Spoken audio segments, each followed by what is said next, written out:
사랑하는 성도 여러분, 오늘 이 시간은 하나님께서 특별히 은혜를 주셔서 우리 모든 성도님들이 자신의 믿음을 점검하며 하나님 앞에도 온전한 모습으로 나올 수 있도록 귀한 말씀을 허락해 주셨습니다. 하나님께서는 본교의 개척부터 지금까지 지극한 사랑과 축복 가운데 이끌어 오셨습니다. 그 가운데 때를 쫓아 교회 머리급들이나 일꾼들에게 어떤 시험이나 연단이 올 때는 반드시 이유가 있었던 것을 볼 수가 있죠.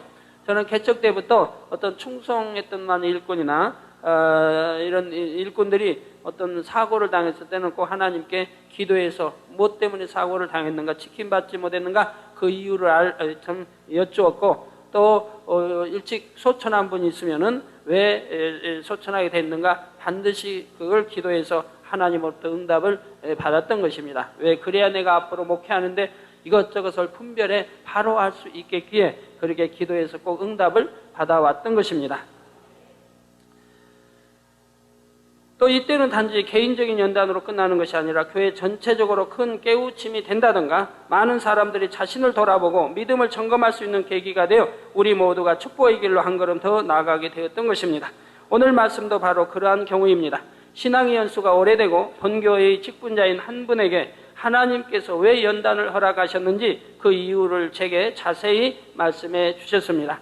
이분의 경우는 하나님의 지키심을 받지 못하여 사고를 만나게 되었지만 이는 범죄로 인해 징계나 저주가 임한 것은 아니라 하셨습니다. 더 온전한 믿음으로 이끄시기 위한 축복의 과정이요 하나님의 사랑의 표현이라 하셨지요. 그 증거로 이분은 갈비뼈가 9대나 부러지고 또 부러진 것으로 끝난 게 아니라 그 갈비뼈가 이제 깨어졌다는 얘기죠. 부스러지고 깨어졌다고 가족은 말합니다. 부러지고 폐가 상했으며 이 갈비뼈 부러지면서 그 뼈들로 폐를 찔러서 폐가 상해서 폐에서 피가 나오고 폐가 상했으며 그래서 잘못하면 이제 거기서 염증이 생겨나게 되는 거죠. 어깨가 으스러져서 내려앉았지만 이 어깨가 으스러져 가지고 어깨가 없다는 거예요. 그래서 내려앉아서 어깨가 깨지고 뼈가 주저앉아 버리고 그런데 어깨를 돌리면서 하나도 안 아프다는 거죠. 자, 이것을 보고 의사들도 놀라워하며 이분을 복받은 분이라고 하는 것을 들어봤습니다. 사실은 병원 측에서는 이분을 나가라고 했답니다. 이제 죽는다, 살 가망성이 없다, 치료할 것도 살 가망성이 없으니 나가라고 했대요. 아니면 다른 병원으로 옮겨라, 이제 회생은 안 된다, 이렇게 말했다고 합니다. 그런데 우리 당회장님이 오시면 기도받으면 낫는다고 가족이 믿기 때문에 잠시 보류해 두었던 것이고, 제가 와서 기도받고 나서 즉시 호전되어서 이렇게 이제 손수건 기도받고 통증이나 붓는 거나 이런 건 전혀 없었지만 기도받고 나서 즉시 호전되어서 이렇게 참 너무너무 상상을 하기 어렵게 즉시 이렇게 호전이 됐다고 합니다. 이처럼 우리 하나님께서 하시고자 하면 뼈가 없어도 능히 움직일 수 있는 것이요 신경이 끊어져도 다시 소생할 수 있는 것입니다.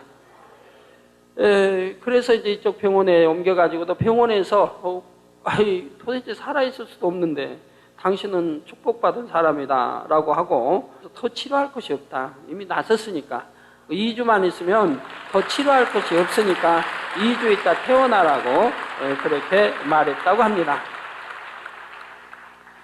더욱이 수십 년 신앙생활을 하는 것보다 이 한 번의 체험을 통해 하나님의 사랑과 권능이 마음 깊이 새겨져서 더 아름다운 영혼으로 변화될 수만 있다면 이는 세상에 어떤 재력을 쌓는 것보다 더 값진 일이 아니겠습니까? 세상에 어떤 명예와 권세를 얻는 것보다 더 복된 일이 아니겠는지요.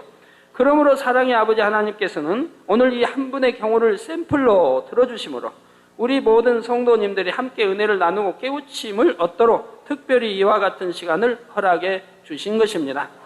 이 시간 증거에 드리는 말씀을 바로 내 자신의 말씀으로 받는다면 자신의 모습을 발견하여 더 신속히 영적 성장을 이룰 수 있는 것이죠. 그래서 앞으로 남은 시간들을 결코 헛되이 보내지 않고 믿음의 경주를 힘차게 해 나가심으로 장차는 빛나고 높은 보좌 앞에 모두가 이루실 수 있기를 주님의 이름으로 축원합니다. 네, 사랑하는 성도 여러분, 그러면 하나님께서 오늘 한 분의 예를 통해 우리에게 깨우쳐 주시고자 하는 것이 무엇인지 크게 두 가지 분야로 나누어 증거해 드리도록 하겠습니다. 첫째로 하나님께서는 그 아들 예수 그리스도를 통해 구원받은 성도들이 하나님의 참 아들로 나오기를 무엇보다 원하신다는 것입니다. 구약에 보면 하나님께서는 이스라엘 민족을 택하시고 그들과 언약하신 장면이 나옵니다. 에레미야 7장 23절에 보면 너희는 내 목소리를 들으라. 그리하면 나는 너희 하나님이 되겠고 너희는 내 백성이 되리라. 너희는 나의 명한 모든 길로 행하라. 그리하면 복을 받으리라 했고 나의 명한 모든 길로 행하라. 이것저것 빼고가 아니고 모든 길로 행하라. 그리하면 복을 받으리라. 예? 수천 년 전이나 지금이나 동일한 말씀입니다. 에스겔 37장 27절에는 내 처소가 그들의 가운데 있을 것이며 나는 그들의 하나님이 되고 그들은 내 백성이 되리라 하셨지요. 곧 하나님과 이스라엘 백성들 사이에 맺어진 이 언약은 무엇입니까? 이스라엘 백성들이 하나님의 계명을 지킬 때에 여호와 하나님이 그들의 하나님이 되셔서 어디를 가나 지키시고 범사에 형통케 하시겠다는 축복의 말씀이었던 것입니다. 그러나 아무리 선민인 이스라엘 백성이라 해도 하나님을 부를 때 아들로서 친근하게 아버지라 부를 수는 없었지요. 다만 하나님의 백성으로서 만군의 여호와 하나님을 섬기고 경배했던 것입니다. 그러나 오늘날은 어떠합니까? 요한복음 1장 12절에 영접하는 자, 곧 그 이름을 믿는 자들에게는 하나님의 자녀가 되는 권세를 주셨으니 한대로 누구든지 예수 그리스도를 영접하면 성령을 받고 하나님의 자녀된 권세를 누리게 됩니다. 그래서 오늘 말씀의 제목이 바로 아바 아버지라 부르는 자입니다. 성경 원문에서 아바는 아람어이고 아버지는 헬라어로 기록된 것으로서 아바 아버지라고 하는 의미는 아버지와 아들의 관계에서 하나님을 친근하게 부르는 표현이지요. 우리나라에는 아빠라는 표현이 있죠. 아버지보다도 아빠가 더 친근해 보이니까 어린아이 쪽에는 아빠하고 따릅니다. 우리 며느님과 시아버님 사이는 좀 거리가 머니까 아버지라고도 못하죠. 아버님이라고 존칭을 꼭, 아버지 자체도 존칭인데 거기다 님자 붙여서 아버님이라고 부르는 걸 보게 됩니다. 오늘날은 어떤지 모르겠네요. 저희 때는 그랬는데. 그러나 자녀들은 아버님이라고 하나요? 그냥 아버지 그러죠. 그러면 어머니, 엄마, 아빠 그러죠. 어린아이 때도 친근스러울 때는 엄마, 아빠 하는 것을 봅니다. 더 나아가 아바 아버지라는 말씀 안에는 우리를 지으시고 예수 그리스도를 통해 우리를 구원해 주신 아버지 하나님의 지극하신 사랑이 담겨 있다는 사실입니다. 성경에 보면 이 아바 아버지란 표현이 모두 3번 나옵니다. 마가복음 14장 36절에는 우리 예수님께서 겟세마네 동산에서 십자가에 달리시기 전에 기도하실 때 아바 아버지여, 아버지께는 모든 것이 가능하오니 이 잔을 내게서 옮기시옵소서. 그러나 나의 원대로 마옵시고 아버지의 원대로 하옵소서 하신 것을 볼 수가 있습니다. 저는 이 성경에 이 말씀 기록된 게 얼마나 감사한지 몰라요. 이 말씀이 기록되었기에 저는 아버지 앞에 기도할 때 이 잔을 내게서 옮기시옵소서 기도는 못하겠어요. 이 기록이 없었다면 또 할지도 모르는데 있었기 때문에 이 말은 우리 아버지가 덜 기뻐하시다 싶어서 그냥 아버지 뜻대로 하시옵소서는 하죠. 아버지 이제 뜻을 알면서 그러나 우리 주님이 뭐 아버지를 기쁘게 해드리지 못하 그런 것은 아닙니다. 이렇게 써놓은 것은 다 의미가 있거든요. 그만큼 십자가에 달리신다고 하는 것, 죄 없는 분이 죄를 대속하고 달리신다고 하는 것이 얼마나 힘든 엄청난 육적으로 볼 때는 견디기 어려운 슬픔이요 고통인 것이라 이 말이에요. 그러나 우리 주님은 이 잔을 마시기 원치 아니하신 것이 아니죠. 오직 마셔서 인류를 구원하시기 위해서 이 땅에 오신 것이기 때문에 나의 원대로 마옵시고, 육으로 볼 때는 그거 고통에서 면하고 싶지만 나의 원대로 마옵시고 아버지의 원대로 하옵소서라고 말씀하시는 것을 보게 됩니다.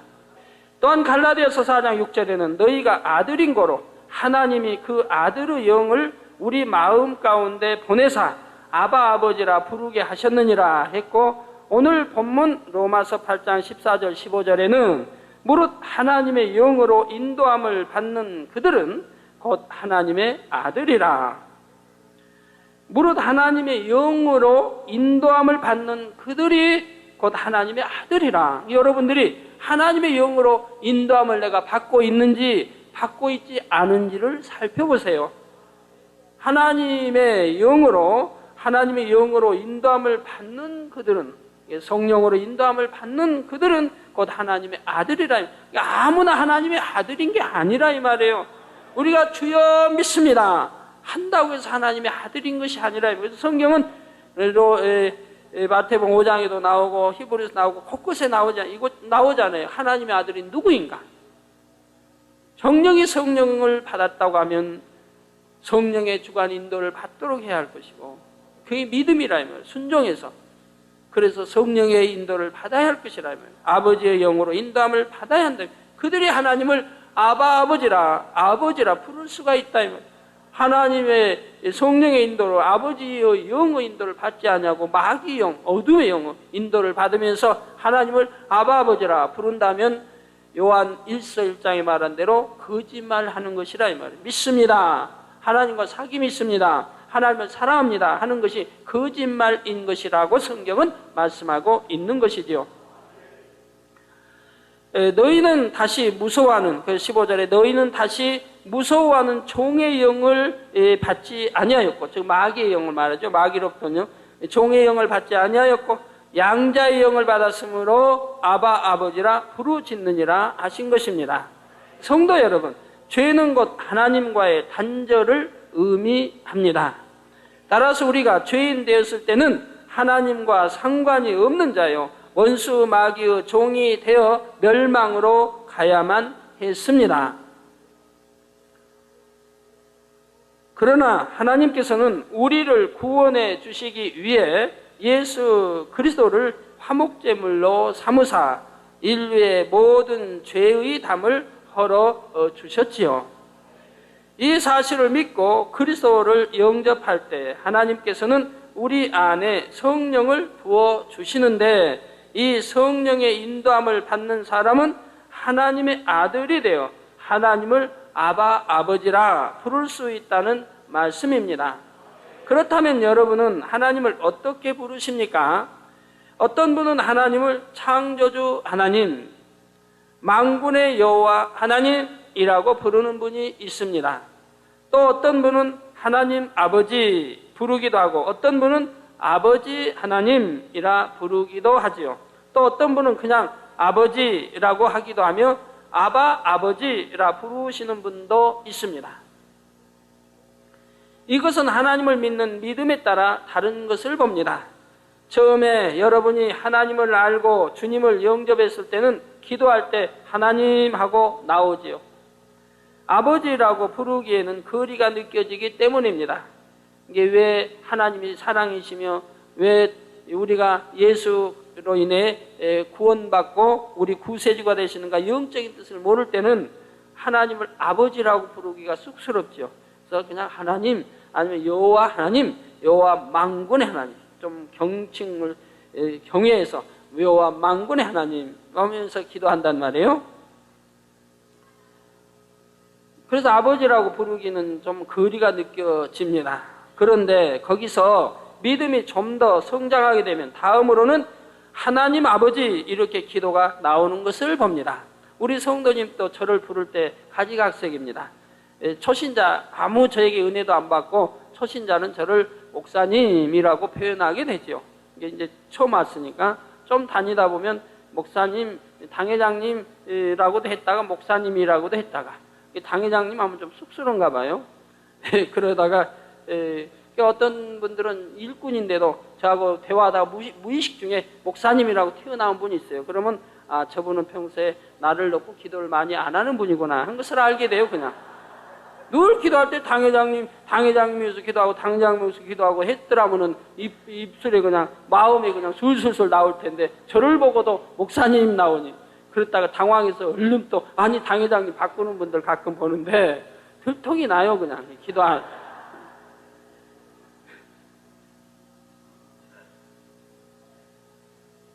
이제 편지에도 보면은 뭐 은혜 받든 뭐 써오는데 목사님 뭐 이제로 목사 이렇게 써오면은 아 그건 외부 성도인가 보다. 우리 성도 아닌가 보다. 우리 성도면 인자 온 성도인가 보다. 인재 온 성도인가 보다. 이렇게 이제 알게 되죠. 이제 나중에 확인해 보면 뭐 그건 틀림없는 일이죠. 근데 외부 성도도 저에게 은혜 받고 치료받은 분은 저에게 안 다녀도 저를 꼭 당회장 목사님이라고 불러요. 그리고 그 외국 가도 그 목사님들이 저를 당회장 목사님이라고 부르잖아요. 우리 성도님들이 당회장 목사님인가 따라서 당회장 목사님 그래요. 편지도 보니까 그 CCCI 그 총회장님도 당회장 목사님으로 오잖아요. 그래서 믿음이 좀 더 성장이 되면 다음으로는 하나님 아버지 이렇게 기도가 나오는 것을 봅니다. 저 당회장 목사님이었다고 더 그냥 더 친근해지면은 그때는 어느새 또 변해요. 뭐 아빠라고 한다는 뭐 아버지라고 한다. 변하는 것도 그냥 성경에 또 그대로 있으니까 그렇게 변해가는 거 봐요. 자, 그러다가 좀 더 진리를 깨우치고 하나님을 사랑하게 되면서는 아버지 하나님으로 바뀌지요. 그리고 이제 더 나아가 진리 안에 살면서 하나님과 아주 친밀한 관계가 되면 마음에 담대함이 주어져서 기도할 때 아바 아버지라고 부르게 됩니다. 또 하나님 빼고는 아버지 또는 아바 아버지라고 부릅니다. 어느 TV에서 우리 성도님들이 뭐 우리 목자인가요? 목사님, 우리 목사님 했다고 또 안 좋게 나온 것 같은데, 예? 목자님, 우리 목자님. 근데 우리도 하나님 있잖아요. 하나님, 아바 아버지 부르잖아요. 왜? 그만큼 사랑하는 만큼, 그만큼 더 가까워지는 만큼 부르는 것이 달라집니다. 여러분 선생님도 그래요. 처음에 그냥 선생 좋아 안 해봐요. 그러면 선생님이라고 안 하지. 그냥 선생. 저 무슨 수학 선생 간다? 뭐예요? 그러나 그 선생을 사랑하고 경외해봐요. 그러면 수학 선생 간다고 안 해요. 수학 선생님 가신다 그러지. 근데 자기 담임 선생님 또 굉장히 그 선생님이 사랑받는 담임 선생님이면 우리 담임 선생님 가신다. 그렇게 말을 해요. 우리 짠에서 세상에도 다 그래요. 안 그런데 어디 있어요? 하물며 교회 안에서 생명을 주는 생명의 양식을 주는 목자와 양 사이인데 우리 목자님 우리 목자님 그것이 뭐가 잘못되었나요? 무엇이 잘못되었냐 이 말이에요. 지그시 잘된 것이죠. 그런 교회라고 하면 얼마나 따뜻하고 사랑이 있고 진리 안에 선하게 사는 교회라는 걸 바로 선한 사람들은 분별한다 이 말이에요. 야, 그 교회야말로 정말 사랑받고 사랑받고 서로 인정받는 목자와 양 사이구나 하는 것을 그냥 깨우치게 되는 거 아니에요? 비난의 대상에 비난한 사람과 함께 비난하는 게 아니라 바로 깨우치며 온다 이 말에 선한 사람들. 아, 그 교회는 좋은 교회구나 라고 알게 되는 것이죠. 예, 물론 대표 기도를 할 때는 모든 성도들을 대표해서 하는 것이기에 그냥 아버지 하는 것보다 하나님을 넣어주면 좋습니다. 그러나 개인적으로 기도할 때는 여러분의 믿음에 따라 기도할 수 있는 것입니다. 저도 기도할 때 아버지 하나님은 극히 드물고 그냥 아버지 하고 나옵니다. 때로는 아바 아버지 하고 나올 때도 있죠. 간절히 더 매달릴 때는 아바 아버지라고 한단 말이에요. 그럴 때마다 성령의 역사하심이 다른 것을 봅니다. 그만큼 아버지와 더 친근한 사랑의 관계가 맺어질 때 내 기도의 내용이 달라지게 되고요. 그리고 아버지의 그 사랑받음과 아버지가 그 기도를 기쁘게 흠양하시는 그 받음이 다른 것을 느끼게 된다 이 말입니다. 성도 여러분, 그런데 오늘 본문에 보면 어떤 사람이 하나님을 아바 아버지라 부른다고 했습니까? 하나님의 영으로 인도함을 받는 자라 했습니다. 아무나 부를 수 있는 것이 아니지요. 죄를 벗어버리고 진리 안에 살면서 그만큼 하나님과 영으로 하나 된 사람이라야 이렇게 담대히 부를 수 있는 것입니다. 아까 이제 아침에 어떤 분이 기도받으러 왔어요. 근데 시골 저 먼 데서 천리길 먼 데 기도받으러 오셨는데 결혼은 이제 몇 년이 됐는데 잉태하면 잉태는 하는데 했다가 쏟아버린대. 그걸 뭐라 그러죠? 유산이 돼버린대요. 그러니까 계속 유산해버린 거예요. 근데 지금 또 잉태한 지 6개월이 됐대요. 근데 언제 유산할지 모르는 거예요. 나 기도받으러 왔어요. 그래서 안식일 지키고 11조 하는 분들이라면 절대로 하나님이 유산하게 놔둘 리가 없어요. 지켜준다 이 말이에요. 그건 제가 또 체험한 바이기 때문에 여기 지금 아멘 하고 있는 안성욱 목사님. 안성욱 목사님 매역이죠? 손이처남. 그러니까 어떻게 된 거예요? 처의 오빠. 안성욱 목사님 처의 이제 오빠 되신 분이 결혼해서 수년이 돼도 아기를 못 갖는 겁니다. 아기를. 결혼하고 5년 동안 뭐 잉태에도 유산해버리고 얼마나 힘들어요. 그러다 저희 교회에 오게 되고 저에게 신방 요청을 해서 제가 신방을 가게 됐죠. 그때는 이제 성도가 개척되니까 많지 않을 때니까 신방을 제가 다닐 때예요. 신방을 갔는데 하나님 말씀이 내 종이 왔으니까 내 종이 너에게 축복 기도를 할 것이라. 네가 이 축복 기도를 받고 이제부터는 안식일을 철저히 지킬 것이며 온전한 11조를 하라. 많이도 아니에요. 이 두 가지만 네가 전히 해도 내가 네 아이를 지켜줄 것이다.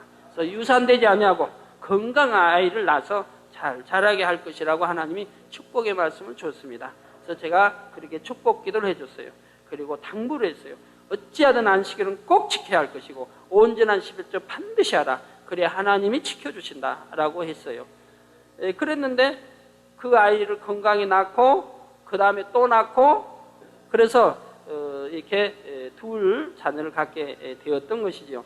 그래서 저번에 이제 만나서 물어봤더니 당회장님 나는 그때 말씀 받은 대로 그때 예배 받고 당회장님께 축복기도 받은 대로 한 번도 주의를 어겨본 일이 없답니다. 그래서 이제 일하러 다니시죠. 기술자니까. 그래서 전국에 일하러 다녀도 아무리 먼 데서 이렇게 해도 꼭 주일날은 와서 토요일이고 금요일이 왔겠죠. 와서 본교에서 주의를 지켰습니다.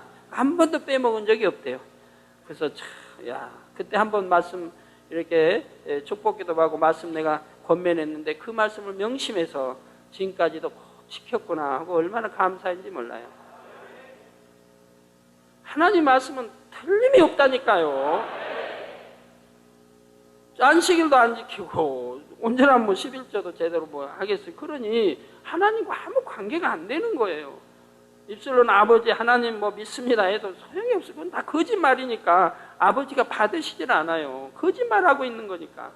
빛 가운데 살지도 않고 10계명 중에 하나도 지키지 않은데 뭘 하나님 사랑한다는 거 믿는다는 건 거짓말 아닙니까? 그러니까 기도에도 응답이 안 되는 거예요.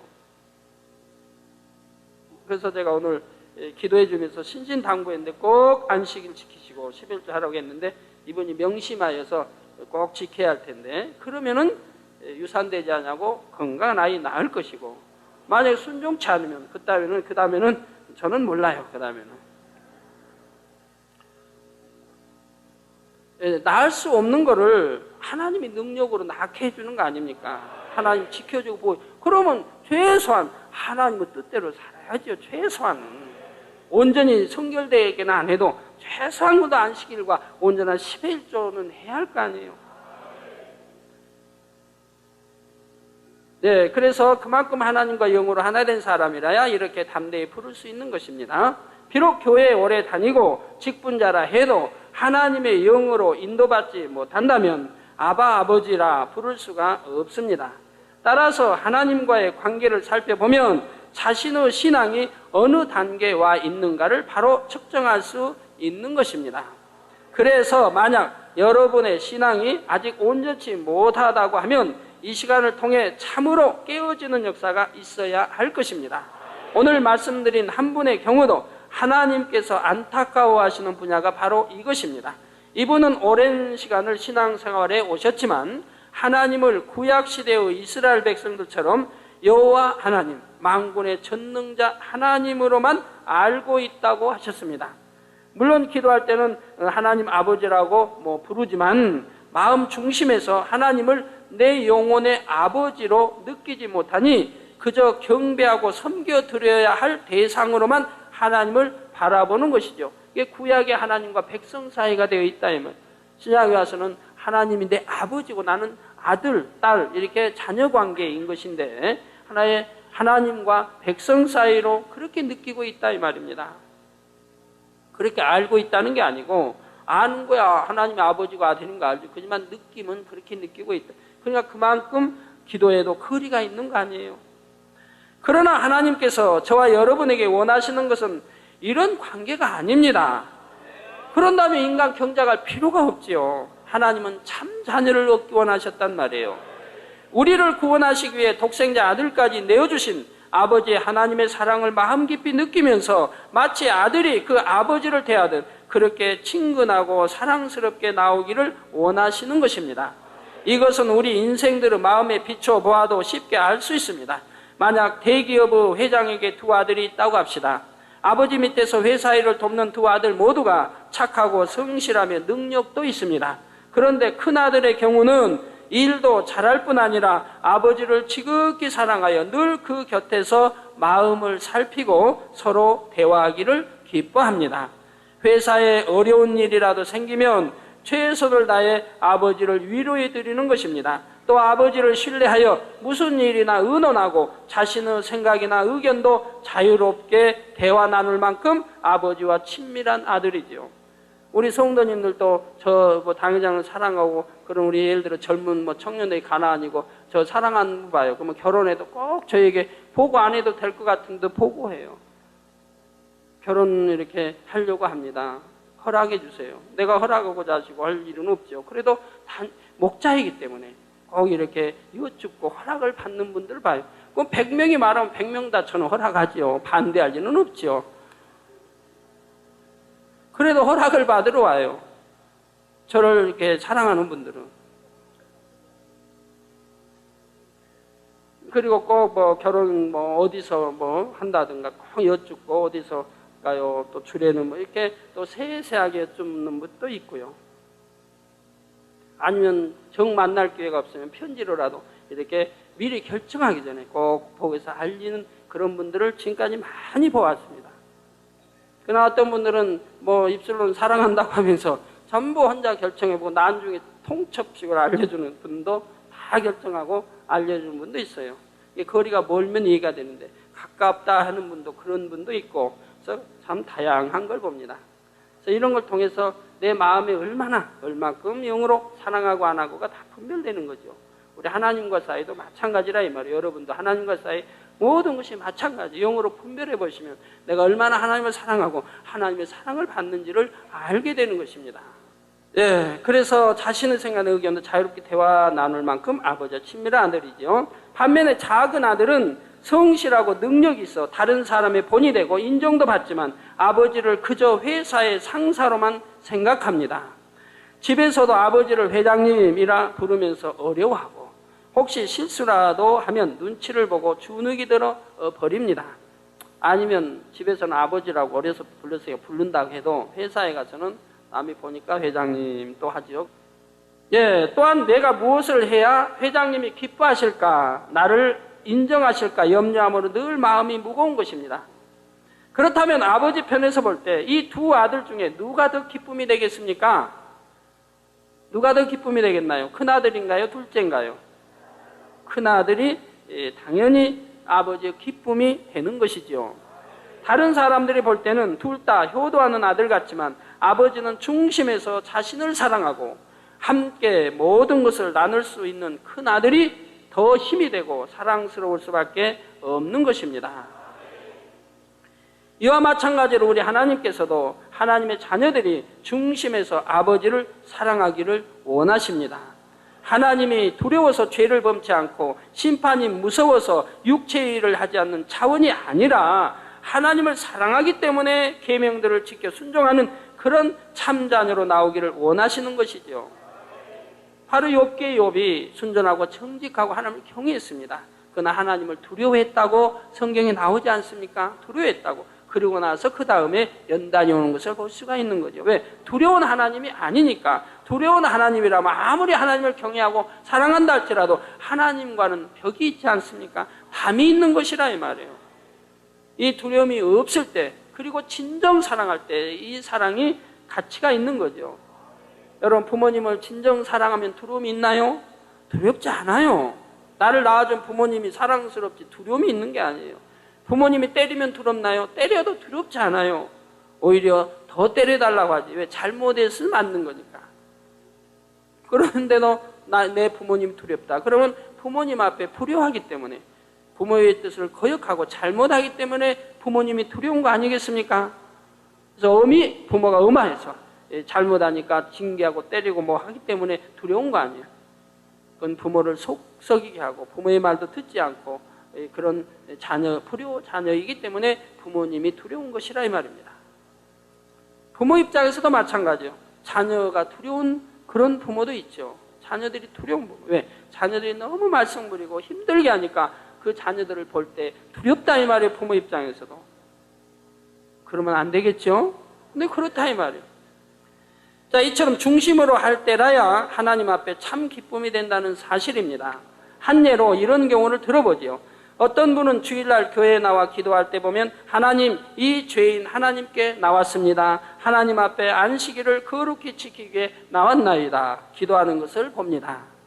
그러나 하나님의 사랑을 중심에서 깨달은 사람은 이렇게 기도하지 않습니다. 아버지 하나님 뵙고 싶어서 나왔습니다. 아버지의 말씀이 너무 사모되고 아버지와 사랑을 나누기 위해 왔습니다. 아버지 말씀 듣기 위해. 아버지와 교통하기 위해. 그래서 아버지 뵙고 싶어, 또 아버지와 사랑을 나누고 싶어 나오는 거란 말이에요. 온 마음과 뜻을 다해 신령과 친정으로 예배하고 찬양하며 기도하게 되죠. 이런 마음의 향을 우리 하나님께서는 얼마나 기뻐하시는지 잠언 8장 17절에 보면 나를 사랑하는 자들이 나의 사랑을 입으며 나를 간절히 찾는 자가 나를 만날 것이니라 하신 것입니다. 성도 여러분, 하나님께서 우리 사람을 지으신 것은 단순히 경배와 높임을 받고자 하심이 아니라 진실된 사랑을 나눌 참 자녀를 얻으시기 위함입니다. 그런 하나님의 마음을 잘 보여주는 예가 바로 욥기에 나오죠. 욥은 순전하고 정직하여 하나님을 경외하며 악에 떠난 자라 인정을 받을 만큼 하나님을 잘 섬겼던 사람입니다. 그러던 그에게 왜 하나님께서 시험환난을 허락하셨습니까? 욥은 조상으로부터 들어서 하나님을 알기 때문에 때가 되면 제사를 드리면서 하나님을 섬겼지만 하나님이 어떤 분인지, 그분의 사랑이 어떠한지를 깨닫지 못했습니다. 그래서 엄청난 시험환난이 오자 하나님을 불신하고 원망하는 말까지 하게 되었지요. 그러나 연단을 통과한 후에는 뭐라고 고백합니까? 욥기 42장 5절에 내가 주께 대하여 귀로 듣기만 하였사더니 이제는 눈으로 주를 배움나이다 고백하는 것을 볼 수 있죠. 성도 여러분, 오늘 말씀드리는 분의 경우도 바로 이런 믿음의 단계로 이끄시기 위해 하나님께서는 연단을 허락하셨습니다. 병상에 누워서 자신이 지나왔던 시간을 돌아보고 하나님께서 지금까지 번제단을 통해 행하신 수많은 역사들을 곰곰이 생각해 볼 때 입술로만 하나님 아버지라 하는 것이 아니요 마음의 감동과 은혜 속에 하나님을 아바 아버지라 느낄 수 있는 것이죠. 그래서 예전에 여호와 하나님과 백성의 관계에서 이제는 아버지와 아들의 관계가 나온다면 이것이 그 영혼에게는 얼마나 윤택하고 기쁜 일이겠습니까? 여러분, 좀 피곤하면 이기지 못하고 또 육으로 좀 잠을 못 자다 피곤한데 예배 시간에 졸리고 육으로 졸릴 수밖에 없는 상황에 졸리고 피곤을 못 이기고 잘하는 분들이 있으면 그분은 하나님과의 영적 사랑 관계가 안 돼 있기 때문에 그래요.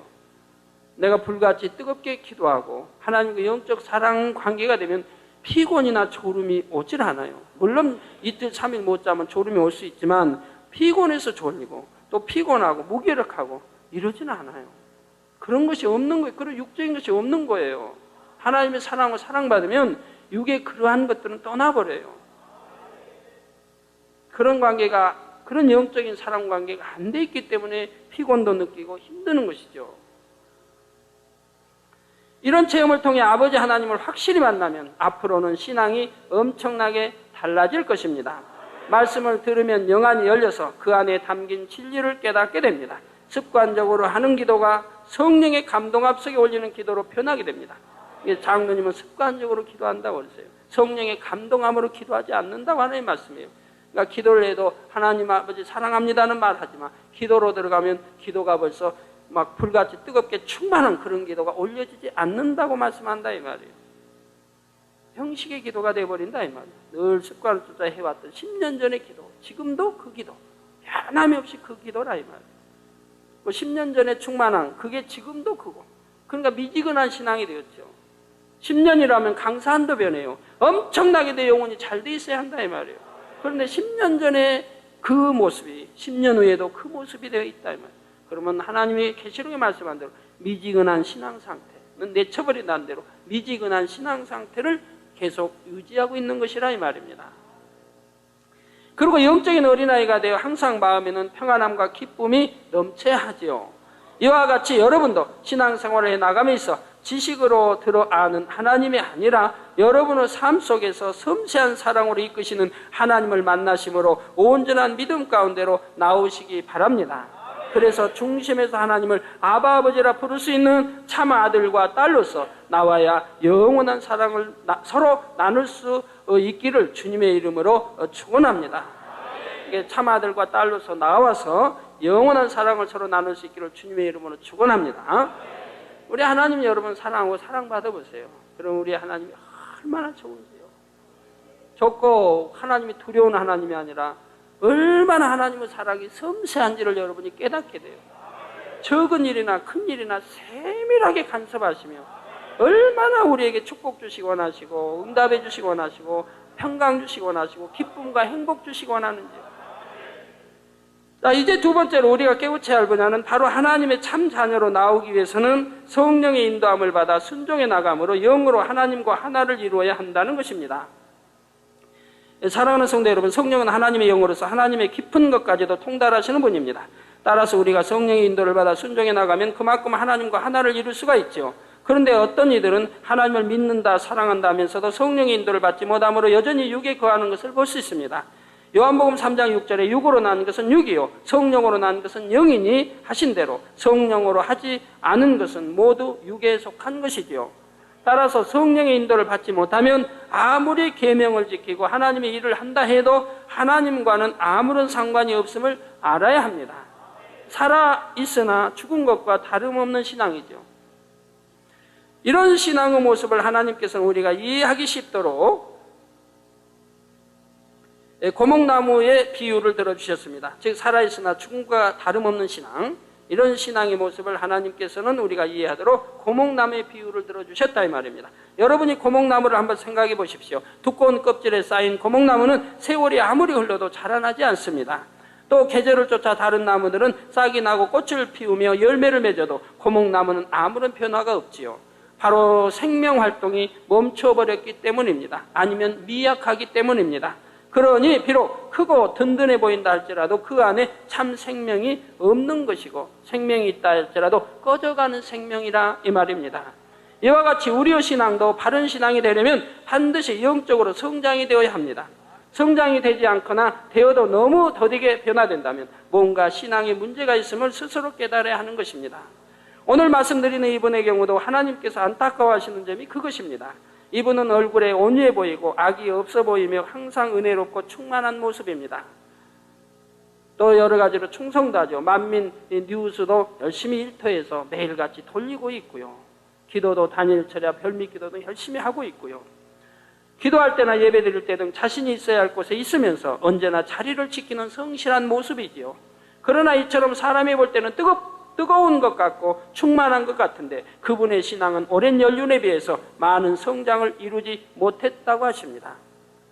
이뤘다면 아마 남성계도 그만큼 머리되어 있을 것이고 분야분야에서 일꾼으로 일하실 텐데 겨우 자기 몸 추리고 자기 일터 겨우 지키시는 거 본다면 일터도 하나님이 그러세요. 열심히 기도는 하나님께 해놓고 본인이 다 알아서 해버린대요. 생각을 동원해서 다 알아서 해버린대요. 그래서 아버지가 축복해 줄 수가 없다.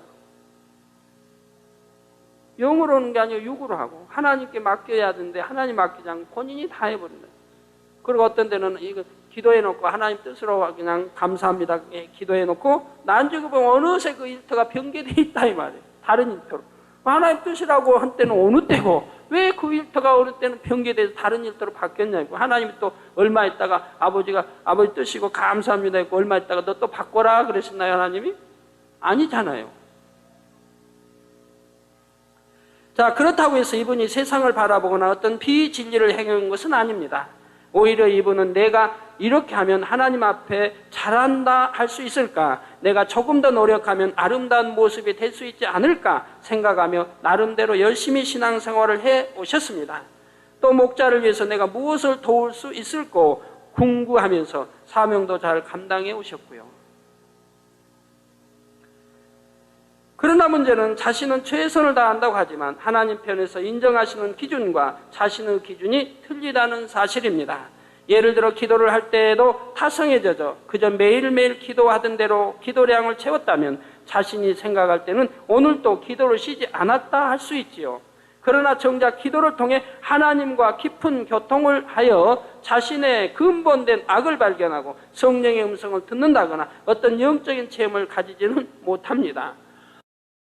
그러니 수년간 기도 생활을 했다 해도 자기 발견이 안 되고 마음의 할례가 이루어지지 않는 것을 볼 수가 있지요.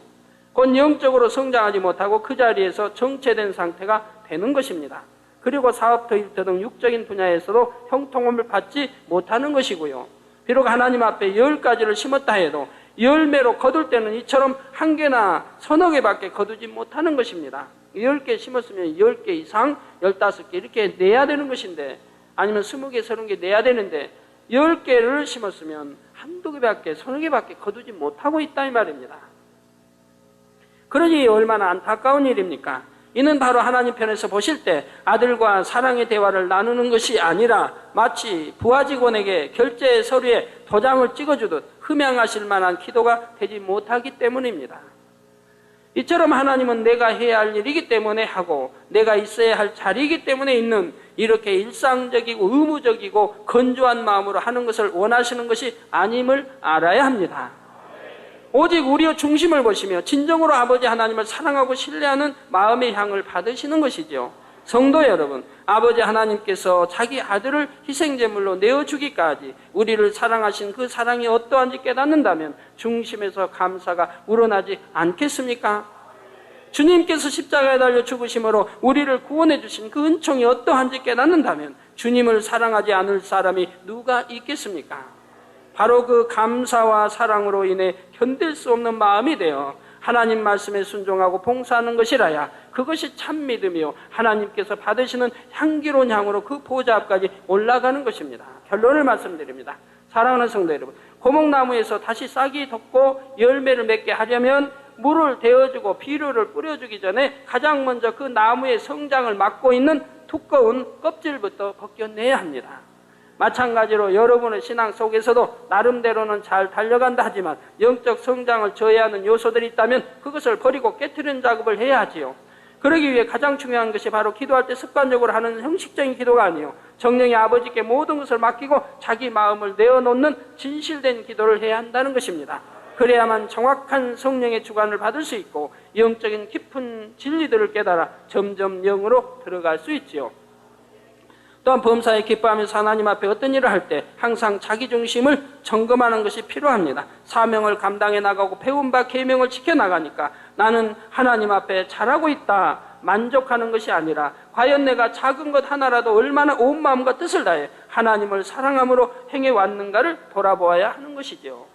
특별히 나는 하나님 앞에 걸릴 것이나 담이 될 만한 것이 없는데 영으로 들어오는 것이 더디다 생각되는 분들은 무엇을 얼만큼 했다 하기 전에 먼저 하나님 앞에 어떤 중심으로 기도하고 예배드리며 충성해 왔는가를 점검해 보아야 할 것입니다. 자, 그래야 자신도 깨닫지 못했던 악들을 발견하여 충성해 왔는가 점검해보고 자신도 깨닫지 못하던 악들을 발견하여 신속히 성결에 이룰 수 있는 것입니다. 그리고 또 한 가지 기억해야 할 사실은 여러분이 처음 주님을 만났을 때의 그 감동과 은혜를 잊어버리지 말고 항상 하나님의 풍성한 사랑을 느끼며 여러분 마음 가득 채우고 있어야 한다는 것입니다. 우리 주님은 아버지 하나님과 온전히 하나이셨기에 말씀도 하나요, 행함도 하나요, 능력도 하나이셨던 것을 볼 수가 있습니다. 이처럼 여러분도 아버지 하나님과 하나를 이루면 우리 주님께서 행하셨던 능력도 행할 수 있는 것이며 입술로만이 아니라 마음 중심에서 하나님을 아바 아버지라 고백할 수 있는 것입니다. 그런 만민의 복된 성도님들이 다 되셔서 주님께서 우리를 부르러 오실 그날이 이르기 전에 모두가 새 예루살렘에 들어갈 수 있는 자격을 온전히 갖추시기를 존귀하신 주님의 이름으로 축원합니다.